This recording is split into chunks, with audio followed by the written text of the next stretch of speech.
আপনি জানেন কি কাজু কিভাবে তৈরি হয় এবং কাজুর চাষ কিভাবে হয়, কাজু তৈরির পুরো প্রক্রিয়া কিভাবে হয় এবং এর চাষ থেকে কৃষকরা কিভাবে লাখ লাখ টাকা উপার্জন করছেন? কিন্তু আপনি কি জানেন যেই কাজু আমরা কিনে খাই তা সরাসরি গাছ থেকে তোলা হয় না, বরং কাজুর কাঁচা ফল কিছু এইভাবে দেখা যায়। কাজুর ফল থেকে কাজু সাবধানে বের করা হয়। কাজু তৈরির প্রথম ধাপ শুরু হয় চাষ দিয়ে। কাজুর গাছ এখানে ফ্রান্সে লাগানো হয় এবং এর ফলকে ক্যাসু অ্যাপেল বলা হয়। এই ক্যাসু অ্যাপেলের নিচে কিডনি আকৃতির একটি বাদাম থাকে, যার হারভেস্টিং এপ্রিল থেকে মে মাসে হয়। যখন কাজুর ফল ভালোভাবে পেকে যায় তখন এগুলো গাছ থেকে তোলা হয় এবং সেগুলোর সঠিকভাবে পরিষ্কার করা হয়। তারপর গাছ থেকে ফল তোলার পর এই ফলের নিচে থাকা কিডনি আকারের বাদামটি ভেঙে আলাদা করে ফেলা হয় এবং শেষে যে ফলটি বাকি থাকে সেটি পিষে ক্যাসু ফেনি দিয়ে তৈরি করা হয়। অর্থাৎ এই ফল থেকে প্রস্তুত করা হয় এই অনেকটাই দ্রব্য হয়। বিদেশে কাঁচা ফলটি খাওয়া হয়, যা খেতে অনেক সুস্বাদু। এরপর পরবর্তী প্রক্রিয়ায় কাজুর মধ্যে থাকা আর্দ্রতা বের করার জন্য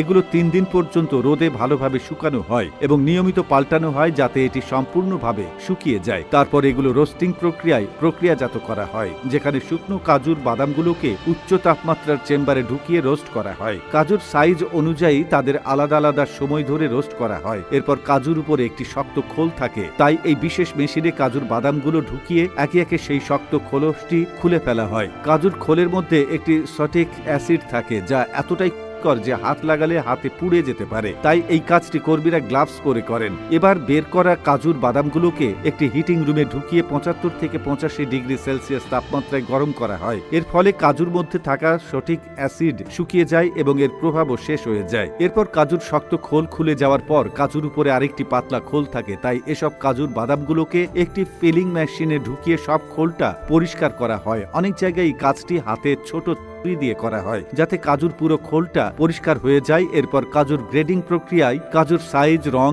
এবং আকারের ভিত্তিতে কাজুকে বিভিন্ন গ্রেডে ভাগ করা হয় এবং প্রতিটি গ্রেডের জন্য নির্দিষ্ট মূল্য নির্ধারিত হয়। এরপর কাজু প্যাকিং এর আগে ছোট ছোট ময়লা পরিষ্কার করা হয় এবং তারপর এগুলো প্যাক করা হয়। এখানে কাজুগুলো প্যাকেটে ভরে তাতে নাইট্রোজেন গ্যাস ভর্তি করা হয় এবং তারপর প্যাকেটটি সিল করে দেওয়া হয়। এভাবে কারখানায় কাজু প্রস্তুত হয়ে ওঠে। তো বন্ধুরা, এতক্ষণ আমাদের সাথে থাকার জন্য আপনাকে অসংখ্য ধন্যবাদ। পরবর্তীতে দেখা হবে নতুন কোনো তথ্য নিয়ে। ততক্ষণ পর্যন্ত ভালো থাকবেন, সুস্থ থাকবেন এবং আমাদের পেজটি ফলো করে সাথেই থাকবেন। ধন্যবাদ।